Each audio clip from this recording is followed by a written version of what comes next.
Devendra Fadnavis action मोडमध्ये आलेत। फडणवीसांनी मंत्र्यांना कामकाजाचं वेळापत्रक ठरवून दिले। त्यानुसार सर्व मंत्री सोमवार ते बुधवार मुंबईमध्ये राहणार आहेत आणि गुरुवार ते शुक्रवार राज्यभरात विभागाच्या कामांचा आढावा बैठका घेणार आहेत। तसंच शनिवार आणि रविवारी आपल्या मतदारसंघातील प्रश्न मार्गी लावणार आहेत। याशिवाय प्रत्येक विभागात सुरू असणाऱ्या सुनावण्या विक्रमी वेळेत पूर्ण करण्याचे आदेशही फडणवीसांनी दिल्याचं कळतंय।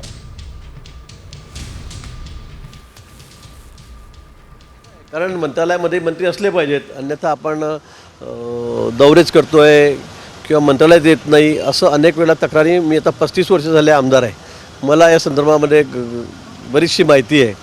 काही मंत्री असतात पूर्वीपासून मी बघतोय की मग ते मंत्रालयामध्ये येतच नाहीत, मग घरी बसून कारभार करतील बंगल्यावर किंवा मतदारसंघात किंवा दुसऱ्या जिल्ह्यात दौरे करतात। पण मंत्रालयातही राज्यभरातून येणारे लोक त्या ठिकाणी असतात, आपल्या अडचणी घेऊन तक्रारी घेऊन त्यांच्या तक्रारीचं निवारण झालं पाहिजे। यासाठी मंत्री हे ॲटलिस्ट 2 दिवस तरी मंत्रालयामध्ये असले पाहिजे असं कंपल्सरीच मी म्हणेल। अशा सूचना मुख्यमंत्री महोदयांनी सर्वांना दिलेल्या आहेत आणि त्या योग्य आहेत।